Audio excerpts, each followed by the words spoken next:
Assalamu alaikum wa rahmatullahi wa barakatuh.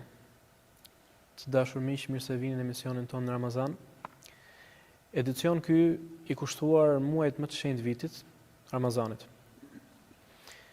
Muaji i Ramazanit është muaji i reflektimit. Është muaji i besimit, megjithatë është muaji i unitetit muslimanëve. Muaji ky ku zemra lidhet fort me më të lartësuarin, me Allahun Zotin e gjithësisë. Muaj ky, kur çdo besimtar ngre duart lart, në forkërkimi tek Zoti i gjithësisë për kërkim falje, mëshirë dhe vetëpërmirësim. Gjatë gjithë muajit të vijim do të shikojmë bukurinë e agjërimit, fuqinë e duas, dhe do të dëgjojmë historitë të shumta që shprehin shpresën dhe mshurinë që përcaktojnë Ramazanin. Pa humbur kohë, tema e cila sot do të flasim është qëllimi i Ramazanit. Kam nderin që gjatë muajit të vijim të kem mysafirin tim, Hoxhën e nderuar Xhelalila. Hoxhën e nderuar, selam aleikum wa rahmatullah. Wa aleikum salam wa rahmatullahi wa barakatuh. Atëherë, pa humbur kohë, po nis direkt me pyetjen e parë. Pse Allahu na ka caktuar agjërimin? Pse Allahu na ka caktuar agjërimin?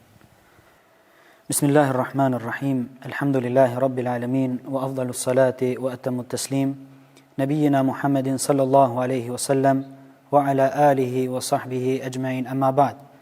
Me emrin e Allahut, mëshiruesit, mëshirbërësit, paqja dhe bekimet e Allahut qofshin mbi dërgumin e tij të fundit, Muhammedin sallallahu alaihi wasallam, mbi familjen e tij të pastër, mbi shokët e tij besnik dhe mbi gjithë ata të cilët e ndjekin dhe pasojnë rrugën e tyre deri ditën e fundit, ditën e gjykimit. Para se të fillojmë me përgjigjen e pyetjes, së pari elus Allahun e lartësuar që të na lehtësojë këtë rrugtim, elus Allahun xhelle xhelaluhu që të na mundsojë agjërimin e muajit të Ramazanit, elus Allahun xhelle xhelaluhu që na mundsojë që të dalim nga Ramazani me agjërim pranuar dhe falje mëkatesh. Muaji i Ramazanit është muaj i shumë begative. Është ai muaj për cilin profeti sallallahu alaihi wasallam thotë: kur vjen muaji i Ramazanit, hapen dyert e xhenetit dhe mbyllen dyert e zjarrit të xhehenemit.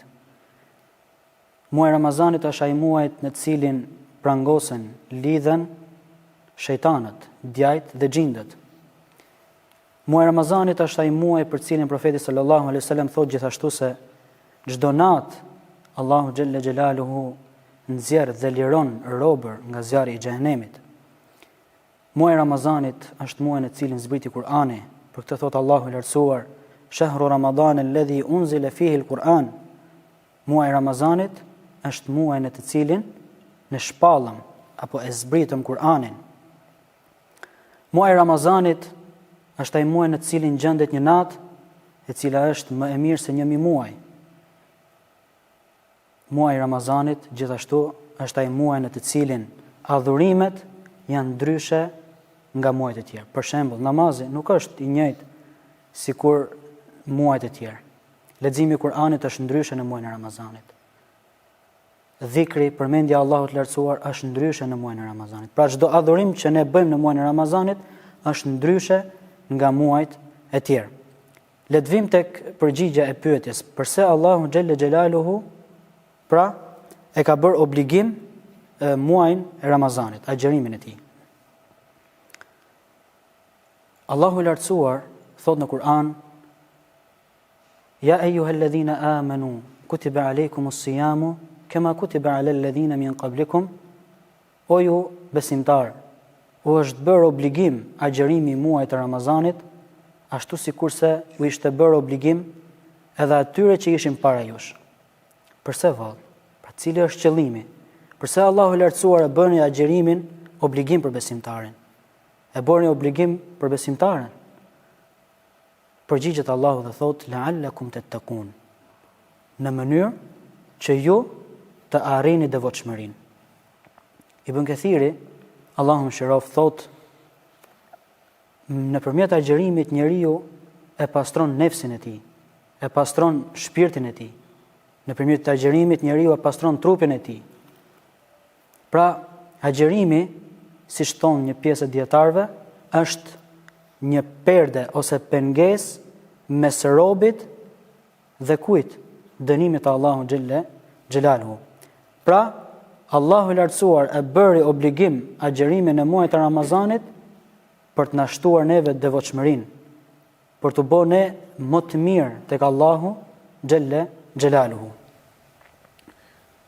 Naam, hol.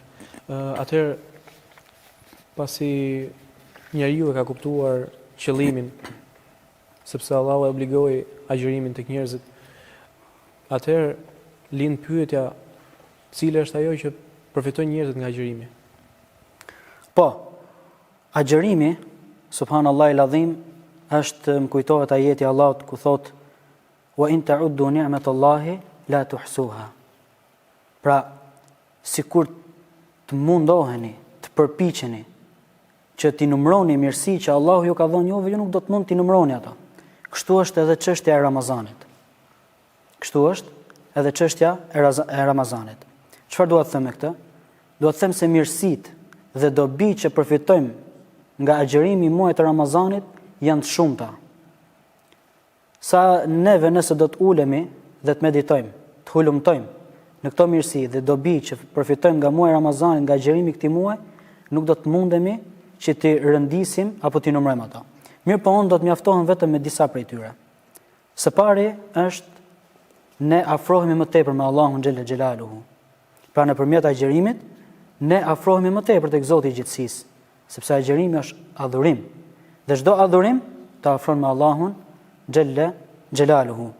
Së dyti, çfarë përfitojmë neve nga muaji i Ramazanit është dhe devotshmëria. Pra siç e përmendëm në pikën e parë, Allahu i lartësuar thot: "La'allakum tattaqun", në mënyrë që ju të arrini devotshmërinë. Tjetër çfarë përfitojmë nga agjërimi i muajit të Ramazanit është durimi, është vetëpërmbajtja. Profeti sallallahu alaihi wasallam çfarë thot? Thot agjërimi është mburoj. Dhe kushdo që agjeron muajin e Ramazanit, të mos flas fjalë të këqija, të mos flas fjalë të ndyta, të mos flas fjalë të cilat e hidhrojnë Allahun e lartësuar. Dhe kushdo që i vjen dhe kërkon që të debatojmë të, në rregull, të debatojmë të, ose e shan apo e ofendon, le të thot unë jam agjërues. Pra neve nëpërmjet Ramazanit përfitojmë tjetër çfarë? Durimin. Përfitojmë tjetër çfarë? Vetëpërmbajtjen. Po ashtu nëpërmjet agjërimit të muajit të Ramazanit, neve përfitojmë faljen dhe mëshirën e Allahut të lartësuar. Profeti sallallahu alaihi wasallam thot: "Man sama Ramadanan imanan wa ihtisaban, ghufira lahu ma taqaddama min dhanbi." Kushdo që agjeron muajin e Ramazanit me besim në Allahun xhelaluhu dhe duke shpresuar faljen dhe mëshirën e Allahut xhelaluhu, si dhe shpërblimin për agjerimin e muajit të Ramazanit, ghufira lahu ma taqaddama min dhanbi. Do t'i falen të gjitha mëkatet që i ka bërë më herët. Tjetër, çfarë përfitojmë është edhe se në muajin e Ramazanit, pra janë disa kohë ku besimtarit i pranohet lutja. Pra përqindja për të pranuar lutja është më e lartë në muajin e Ramazanit. Falja është më e lartë në muajin e Ramazanit. Pse kështu? Profeti sallallahu alaihi wasallam çfarë thot?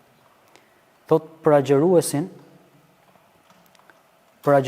është një kohë ku nuk refuzohet lutja e tij. Pra nëse lutet Allahu xhelaluhu, ja pranon Allahu i lartësuar lutjen. E kush është? Koha e iftarit. Gjithashtu profeti sallallahu alaihi wasallam çfarë thot në një hadith tjetër? Thot janë 3 lutje, të cilat Allahu xhelaluhu nuk i kthen ato të refuzuara, vetëm se të pranuara. Dhe nga këto 3 lutje thot është dhe lutja e agjëruesit. Pra përqindja më e lartë është muaji i Ramazanit që të pranohet lutja jon. Po ashtu, siç e përmendëm edhe më herët, në muajin e Ramazanit, falja dhe mëshira e Allahut xhelaluhu është më pranë njeriu, më pranë robit. Thot profeti sallallahu alaihi wasallam, Allahu lartësuar çdo natë në muajin e Ramazanit nxjerr apo liron robër nga zjarri i xhehenemit. Po. Atëherë, duke parë përfitimet e shumta që besimtari ka nga adhurimi i agjërimit nga muaji i Ramazanit, atëherë pyetja ime është për sa i përket shpirtit.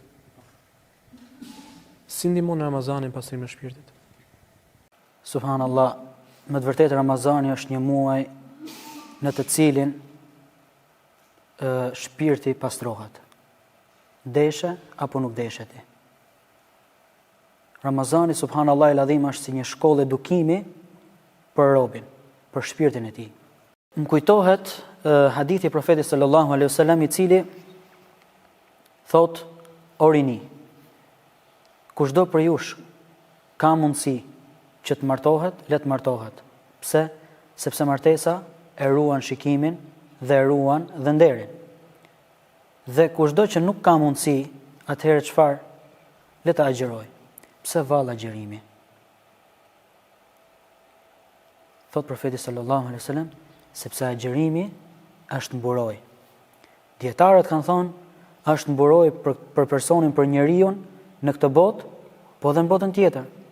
Okej, po si në këtë botë dhe në botën tjetër.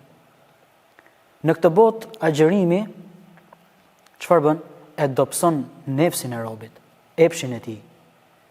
Dhe si rrjedhojnë momentin që njeriu e dobëson epshin e tij, e ka më të lehtë për ta nënshtruar nefsin e tij në bindje ndaj Allahut xhelle xhelaluhu. E ka më të lehtë për ta nënshtruar nefsin e tij në adhurimet e Allahut xhelle xhelaluhu. E ka më të lehtë për ta nënshtruar nefsin e tij në adhurimet e Allahut xhelle xhelaluhu. Në të kundërt, çfarë ndodh? Nëse njeriu nuk arrin ta dobësoj epshin e tij, çfarë ndodh? Është nefsi që dërgon njeriu të kryej apo të bëjë vepra të cilat nuk i don Allahu, të cilat i urren Allahu, të cilat i ka ndaluar Allahu xhelle xhelaluhu. Prandaj agjërimi është ai adhurimi më i bukur, më i mirë për ta skalitur dhe për ta kalitur nefsin robi. Po. Atëherë pyetja radhës është për sa i përket shpërblimit besimtarit. Dihet normalisht që gjatë këtij muaji çën shpërblimet janë mëdha dhe çdo adhurim nuk është njësoj si në kohët e tjera. Ajo që unë desha të pyes është si mund të maksimizojmë shpërblimet besimtarë, si mund të rritë shpërblimet e tij? Po, sa i përket maksimizimit të shpërblimit në këtë muaj të begat, së pari është sinqeriteti me Allahun e lartësuar.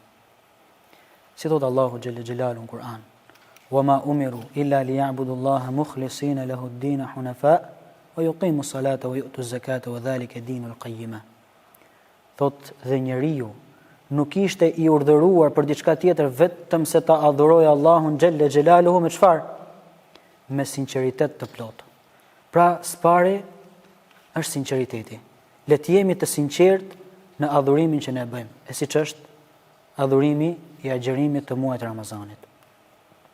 Së dyti është le të shtrëngohemi dhe të kapemi shumë mbas namazit. Të mundohemi që namazin obligativ ta falim në xhami me xhamat.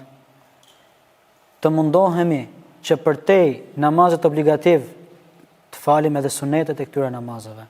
Të mundohemi gjithashtu të falim namaz natë, si thot profeti sallallahu alaihi wasallam. Namazi më i dashur dhe më i mirë tek Allahu xhelle xhelaluhu pas namazit obligativ kush është? Namazi natës. Gjithashtu të mundohemi me namazin e duhas. Pra të kapemi fort fuqishëm mas namazit.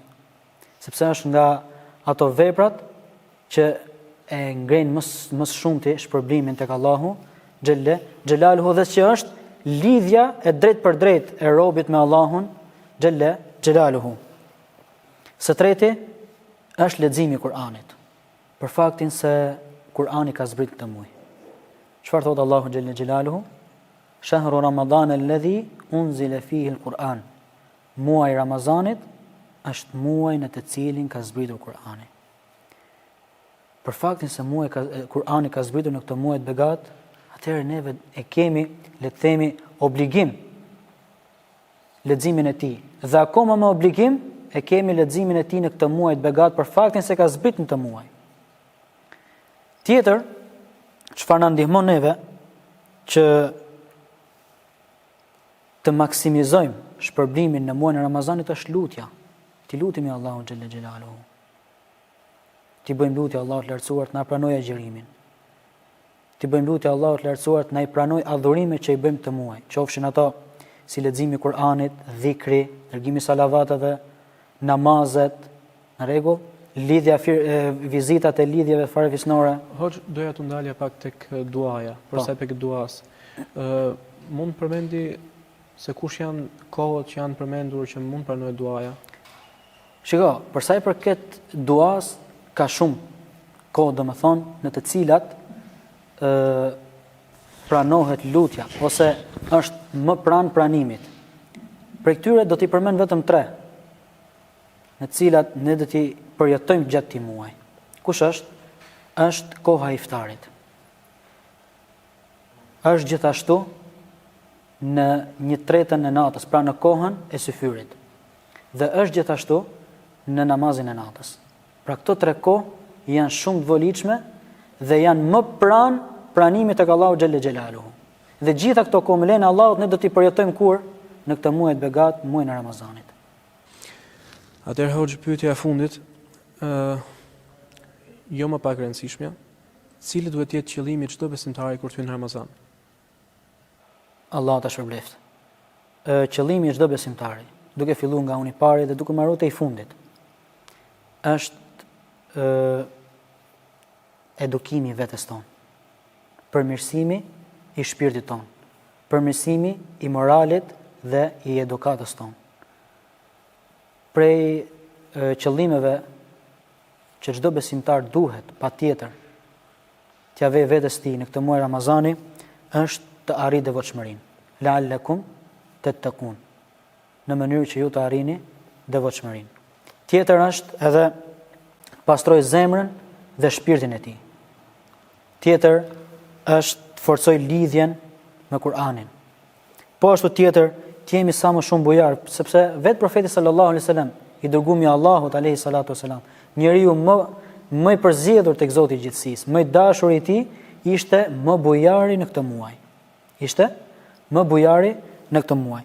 Tjetër, duhet që në këtë Ramazan neve patjetër të kërkojmë natën e Kadrit. Duhet patjetër të kërkojmë natën e Kadrit. Ka ndonjë argument që thuhet ose cilësohet ose caktohet se kur është nata e Kadrit? Shiko, nata e Kadrit, për sa i përket natës së Kadrit, nuk është se ka një argument të prerë që nata e Kadrit për shembull mund të jetë filan natë. Por ajo që është transmetuar në hadithe është se profeti sallallahu alaihi wasallam ka thënë nata e Kadrit është në 10 neçin e fundit të Ramazanit dhe kërkojeni atë, ka thënë, në netët teke. Por këtu nuk përjashtohen as netët çifte. Mirë po, një pjesë e madhe e dietarëve anojnë tek nata e 27 e Ramazanit. Por nuk është se kanë, domethënë, një argument të prerë që me të vërtetë është nata 27. Tjetër, çfarë doja të shtoja edhe e funit është që të mundohemi dhe të jemi akoma edhe më mirë pas Ramazanit.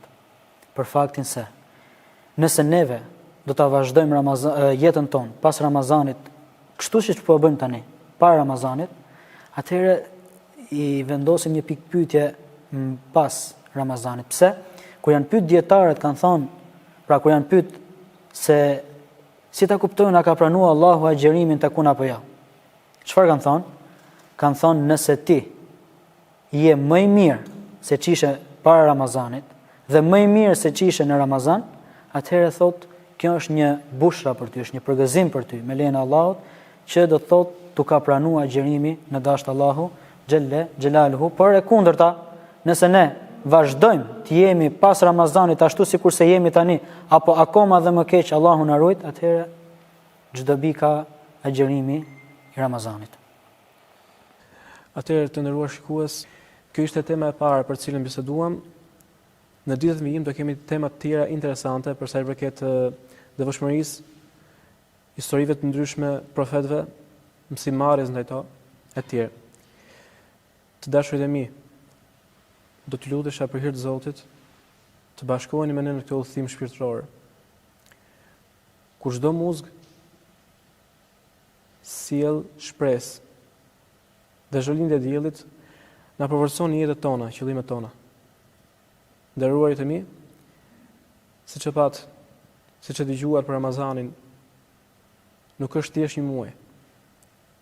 Ai është një rrugë tim i gjatë për në xhenetet e mshuara. Bashk shihemi në episodin e ardhshëm. Wassalamu alaikum wa rahmatullahi wa barakatuh.